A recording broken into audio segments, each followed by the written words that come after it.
Alors, dans ce qui suit, on va s'intéresser à des sommes trigonométriques, bien connues. Donc, la première c'est Cn, c'est la somme des cosinus, kx pour k allant de 0 à n. Et puis de même, Sn, c'est la somme de k égale 0 à n des sinus, kx. Alors n ici, c'est un entier naturel, donné. Et puis, de même, x est un réel donné. Alors, il est bien connu qu'on sait calculer explicitement Cn et Sn. Et l'outil très puissant qui permet de réaliser ça, c'est de passer au nombre complexe. Donc, c'est d'écrire Cn plus ISN. Et très facilement, on voit que c'est une somme de la forme somme de k égale 0 à n de exponentielle ikx. Et bon, ça, on voit tout de suite que, puisque ça, c'est exponentielle ix à la puissance k d'après la formule de Moivre, puisque k est un entier, ça, c'est une somme géométrique. Et grâce à ça, grâce à la formule, on trouve relativement facilement la partie réelle et la partie imaginaire. Enfin, on transforme ça, on trouve la partie réelle, la partie imaginaire. Il y a juste une petite astuce à connaître. Il faut savoir comment transformer exponentielle it moins 1 lorsque t est un réel, où il faut passer par l'arc moitié. Donc la question que je me pose maintenant, c'est comment peut-on calculer ces sommes, Cn et Sn, sans passer par les nombres complexes? Voilà. Donc c'est l'objet de ce qui va suivre. Alors il existe au moins une méthode qui est quand même connue pour le faire, et c'est cette méthode que je vais présenter. Et puis dans une vidéo ultérieure, je proposerai une autre méthode moins connue pour calculer Cn et Sn sans passer par les nombres complexes.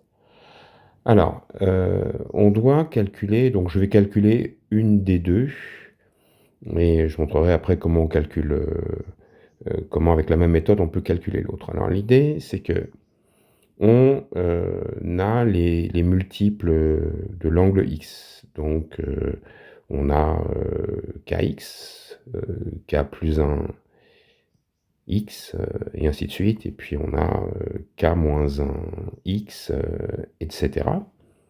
Et en fait, l'idée, c'est qu'on va se placer entre deux multiples consécutifs de l'angle x. Donc on va se placer ici, ici, ici, etc. Donc je vais considérer l'angle kx plus x sur 2, et puis kx moins x sur 2. Et tout simplement, je vais lancer le calcul. Je vais faire cosinus de kx moins x sur 2, et puis cosinus kx plus x sur 2. Et ça va pouvoir s'exprimer, bien entendu, en fonction des lignes trigonométriques de kx grâce aux formules d'addition. Donc j'applique la formule, ça me donne donc cosinus kx cosinus x sur 2 plus sinus kx sinus x sur 2. Puis en dessous, c'est pareil, sauf que je vais changer le plus en moins, donc cosinus x sur 2 moins sinus kx sinus x sur 2. Et là, je me rends compte que si je faisais la différence entre les deux, eh bien, je pourrais éliminer le terme qui est ici.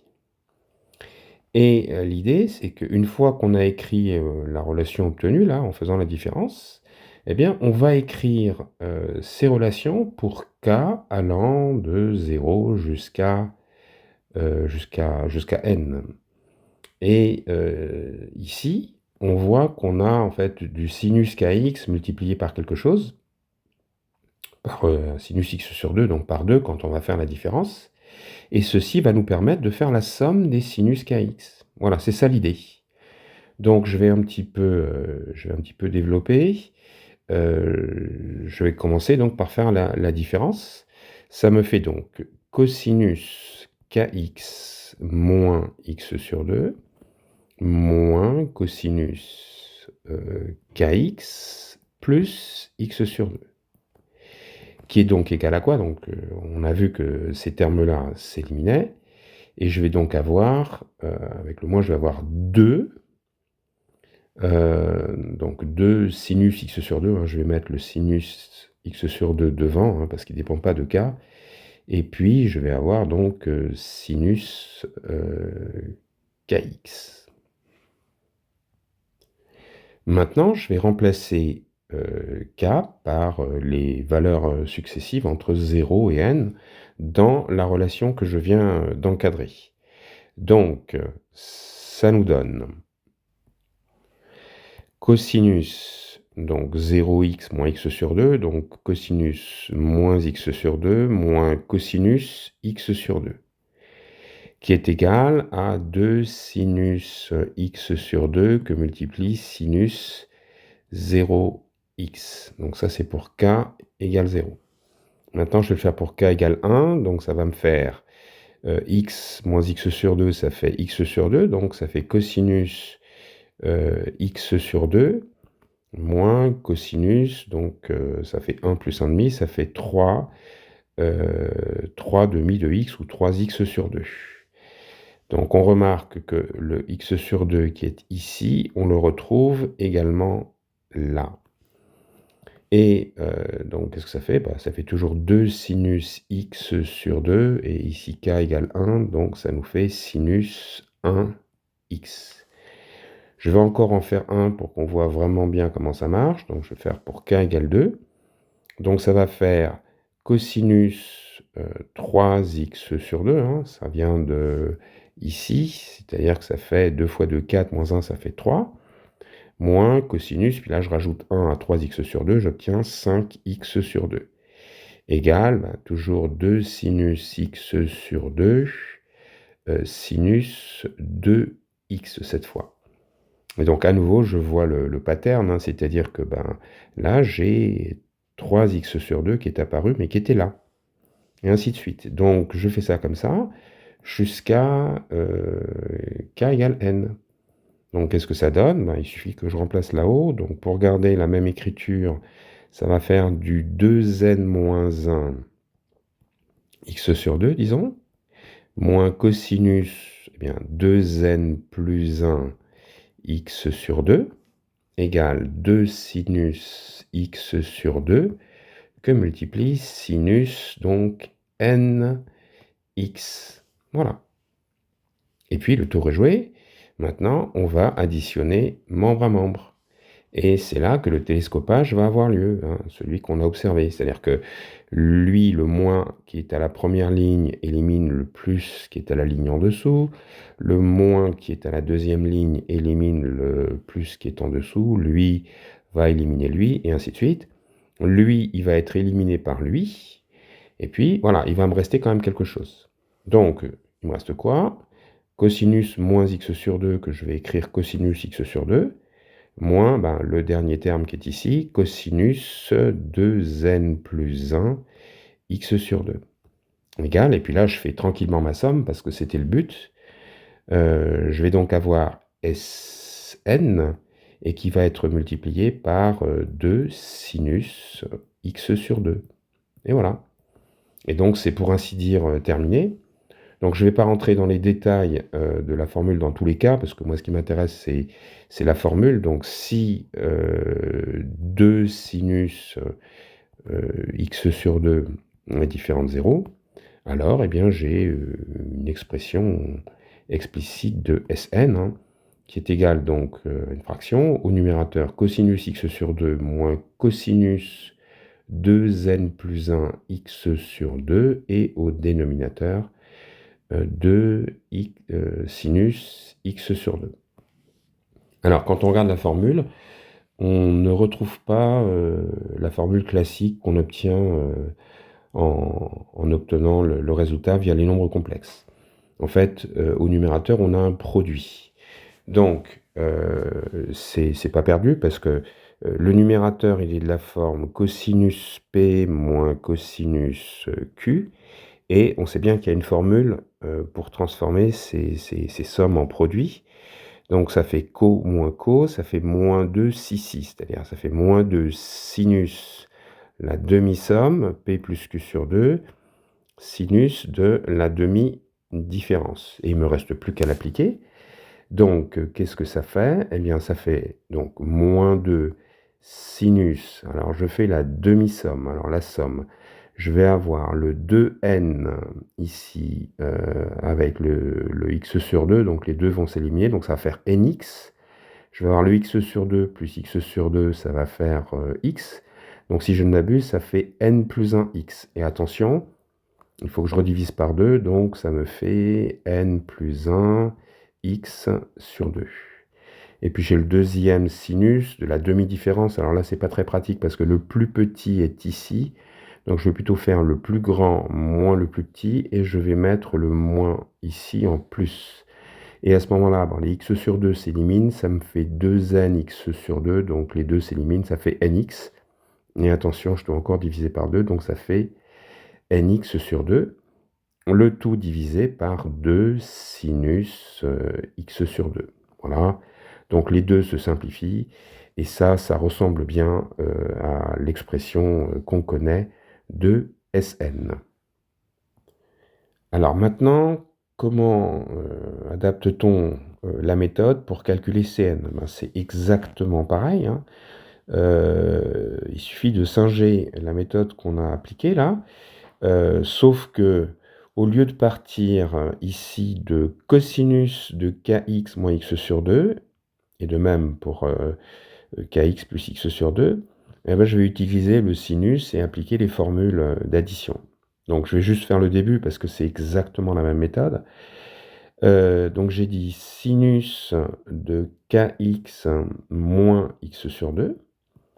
Donc ça, j'applique la formule, ça fait sinus kx cosinus x sur 2 moins cosinus kx sinus x sur 2.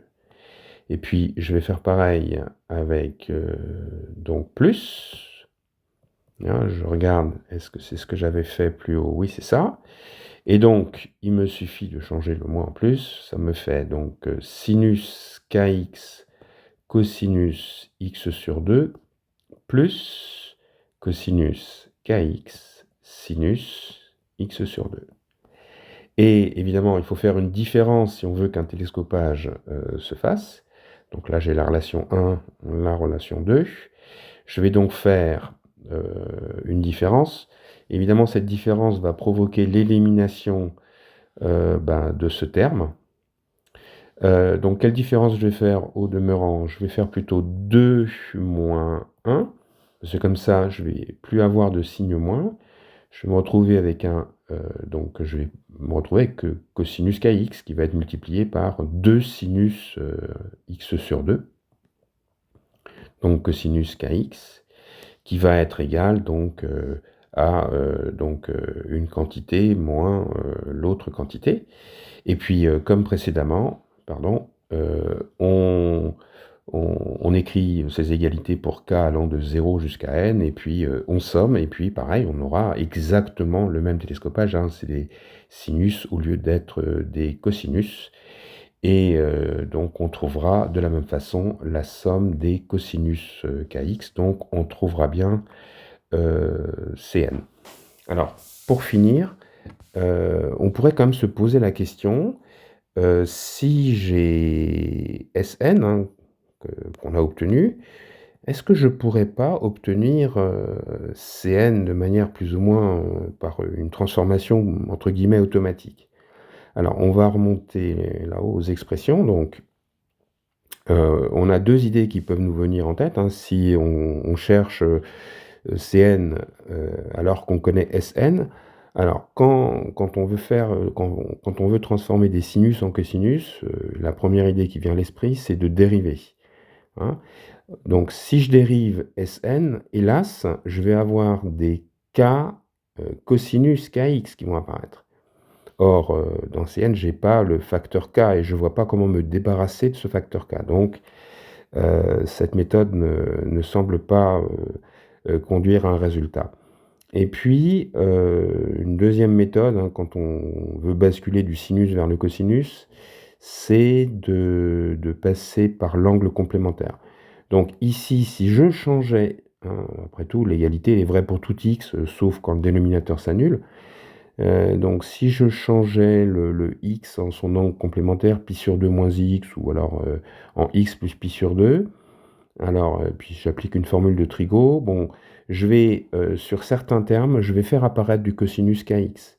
Mais avec peut-être un signe avant, et puis ce ne sera pas pour tous les cas, ça va dépendre de la parité de cas. Donc cette méthode ne semble pas permettre de conclure, en tous les cas rapidement, hein, plus rapidement que si on refaisait la même méthode. Donc, dans une prochaine vidéo, je donnerai une deuxième méthode pour calculer Cn et Sn, et on verra qu'il y a un moyen relativement simple de pouvoir déduire Cn de Sn ou l'inverse. Voilà, je vous remercie de votre attention.